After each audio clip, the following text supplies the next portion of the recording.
इस एपिसोड की स्टार्टिंग में हम देखते हैं कि म्यूचिरो एक मास्क वाले बच्चे से किसी चाबी को लेकर बहस कर रहा होता है और उस मास्क वाले बच्चे के पीछे हमें योरिची जैसे दिखाई देने वाली एक डॉल दिखाई देती है। तांजीरो दूर से ये सब देख रहा होता है। हम देखते हैं कि बहस करते हुए म्यूचिरो उस बच्चे को मारना शुरू कर देता है। ये देखकर तांजीरो उसे बचाने के लिए आ जाता है। म्यूचिरो तांजीरो के पेट में एक पंच मारता है जिससे तांजीरो जमीन पर गिर जाता है। म्यूचिरो तांजीरो से कहता है, तुम एक डीमन स्लेयर बनने के लिए बहुत कमजोर हो। तुम्हारे पीठ पर टंगे हुए इस बॉक्स में क्या है? मुझे ऐसा लग रहा है कि इस बॉक्स में कोई डीमन है। तांजीरो गुस्से में आकर म्यूचिरो से कहता है, तुम उस बॉक्स से दूर रहो। उसके बाद तांजीरो उस मास्क वाले बच्चे से पूछता है, क्या तुम ठीक हो? वो बच्चा तांजीरो से बचते हुए कहता है कि मैं ये चाबी किसी को भी नहीं दूंगा, चाहे तुम मुझे कितना भी टॉर्चर कर लो। वो बच्चा चिल्लाते हुए म्यूचिरो से कहता है, मैं तुमसे आखिरी बार कह रहा हूँ, ये टूटने वाला है। म्यूचिरो कहता है कि अगर ये टूटने वाला है तो तुम दूसरा बना लोगे। तुम एक तलवार बनाने वाले हो। तुम केवल उसी काम में अच्छे हो।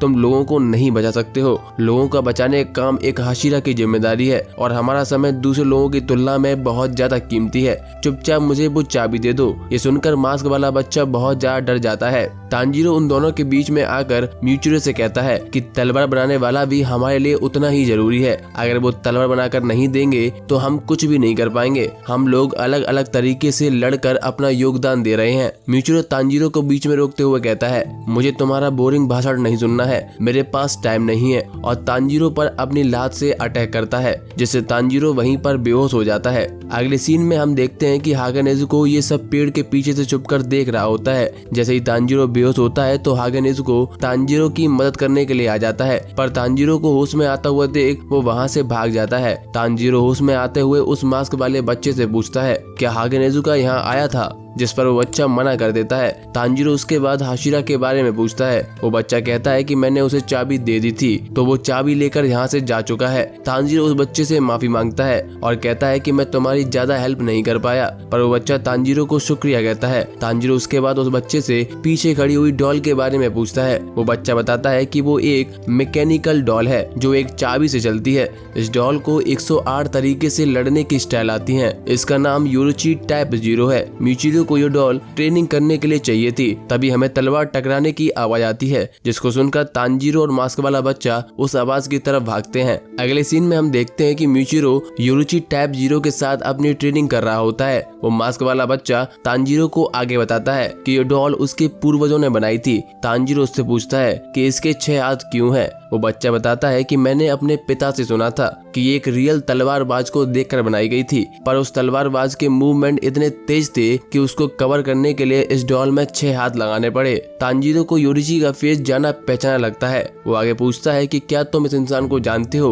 वो बच्चा कहता है कि मुझे बस ये पता है कि ये आदमी सेनगोकू एरा का है। जिसको सुनकर तांजीरो चौंक जाता है। तांजीरो कहता है कि ये तो 300 साल से भी ज्यादा पुराना है और अभी तक ठीक हालत में है। वो बच्चा दुखी होते हुए कहता है, उस समय की टेक्नोलॉजी बहुत ज्यादा आगे थी जिसकी वजह से इसे अब फिक्स कर पाना बहुत ही मुश्किल है। मेरे पिताजी की अचानक से मौत हो गई है और मेरा कोई भी भाई बहन नहीं है। मुझे ना तलवार बनाना आता है और ना ही मैकेनिकल डॉल को ठीक करना आता है। तांजीरो म्यूचिरो को ट्रेनिंग करते हुए देखता है और उससे बहुत ज्यादा इम्प्रेस हो जाता है, जिसे देखकर म्यूचिरो का क्रोध तांजीरो से कहता है कि म्यूचिरो के पूर्वज सन ब्रीदिंग का यूज करते थे, लेकिन तांजीरो कहता है कि म्यूचिरो तो विंड हाशिरा है। तांजीरो पर गुस्सा करने लगता है। तांजीरो कहता है कि उसने योरिची को अपने सपने में देखा था, जिसको सुनकर म्यूचिरो का क्रो हंसने लगती है। मास्क वाला बच्चा तांजीरो को बताता है कि ये जरूर तुम्हारे पूर्वज की मेमोरी होगी। तांजीरो उसे ये बताने के लिए शुक्रिया कहता है और अपना नाम बताता है। वो बच्चा भी तांजीरो को अपना नाम कोटेत्सु बताता है। तभी हम देखते हैं कि म्यूचिरो के अटैक से योरिची टाइप 0 का कवच टूट जाता है, जिसको देखकर कोटेत्सु परेशान हो जाता है और वहाँ से भाग जाता है। तांजीरो भी कोटेत्सु के पीछे चला जाता है। कोटेत्सु जाकर पेड़ पर छुप जाता है। तांजीरो उसको ढूंढ लेता है और कोटेत्सु से कहता है, तुम अकेले नहीं हो, मैं डॉल को ठीक करने में तुम्हारी मदद करूंगा। तांजीरो कोटेत्सु को मोटिवेट करते हुए कहता है, तुम्हें लगता है कि ये सब तुम्हारी पीढ़ी के साथ खत्म हो जाएगा, पर ऐसा नहीं है। अगर तुम ये सब नहीं कर सकते हो तो तुम्हें मेहनत करके ट्राई करना चाहिए कि तुम ये अगली पीढ़ी तक इसे पहुंचा सको। तुम्हारे बाद वो इस चीज का ख्याल रखेंगे। मैं भी मुजान को खत्म करना चाहता हूँ और शायद ये करते हुए मैं मर जाऊंगा, पर मुझे विश्वास है कि मेरे बाद भी लोग आकर एक दिन जरूर मुजान को खत्म कर देंगे। ये सुनकर कोटेत्सु रोने लगता है और कहता है कि मैं उस डॉल को ठीक करने की पूरी मेहनत करूंगा। उसके बाद हम देखते हैं कि म्यूचिरो अपनी ट्रेनिंग खत्म करके वापस जा रहा होता है। वो तांजीरो और कोटेत्सु से कहता है कि ट्रेनिंग करते टाइम मेरी तलवार टूट गई थी, इसीलिए मैं डॉल के एक हाथ की तलवार ले रहा हूँ। ये बोलकर वो वहाँ से चला जाता है। कोटेत्सु ये सुनकर वहाँ से तेजी से डॉल की तरफ भागता है। तांजीरो भी कोटेत्सु के पीछे चला जाता है। अगले सीन में हमें दिखाया जाता है कि योरुची टाइप 0 एक पेड़ के नीचे पड़ी होती है और बारिश होने लगती है।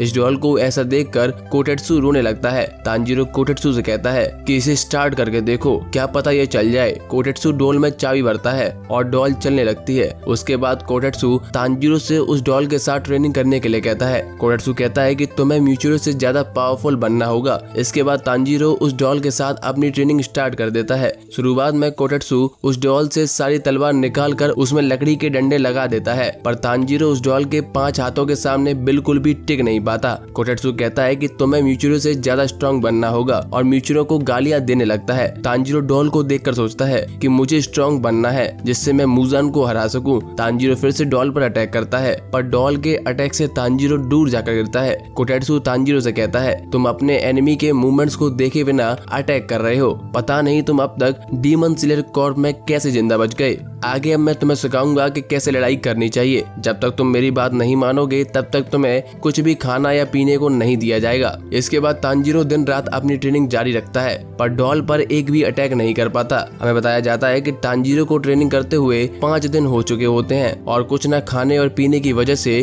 तांजीरो की हालत बहुत ज्यादा खराब हो चुकी होती है। तभी हमें दिखाया जाता है कि लड़ाई करते समय तांजीरो को एक सपना आता है जिसमें तांजीरो एक पुल के ऊपर चल रहा होता है, पर तांजीरो भूख की वजह से चक्कर खाकर नदी में गिर जाता है। बहुत सारे हाथ आकर तांजीरो की बॉडी को पकड़ लेते हैं। तभी तांजीरो को पानी में एक चमकदार पत्थर दिखाई देता है। तांजीरो उस पत्थर के पास जाकर उसे पकड़ लेता है। उसके बाद अगले सीन में हम वापस प्रेजेंट में आते हैं। तांजीरो को एक स्मेल आती है जहाँ पर तांजीरो सोचता है कि ये किस तरह की स्मेल है, और अचानक से तांजीरो उस डॉल के मूवमेंट्स को पढ़ने लग जाता है और उस पर पलटकर एक अटैक कर देता है, पर अटैक बहुत ही कमजोर होता है। तांजीरो ने इतनी ट्रेनिंग के बाद डॉल पर अपना पहला अटैक किया होता है। इससे खुश होकर कोटेत्सु तांजीरो को थोड़ा खाने के लिए देता है। खाने के बाद तांजीरो थोड़ा अच्छा महसूस करता है और वो वापस से ट्रेनिंग में लग जाता है। अब योरुची 0 से फाइट करते टाइम तांजीरो बहुत अच्छे से डॉल के मूवमेंट्स को समझ पाता है और उसकी गर्दन पर अटैक करने ही वाला होता है, लेकिन तांजीरो सोचता है कि अगर मैंने इस डॉल को तोड़ दिया तो क्या होगा। कोटेत्सु ये देखकर चिल्लाते हुए तांजीरो से कहता है तुम रुको मत, अगर ये डॉल टूट भी जाती है तो मैं इसे फिक्स कर दूंगा। मैं चाहता हूँ कि तुम सबसे ज्यादा स्ट्रॉन्ग बनो।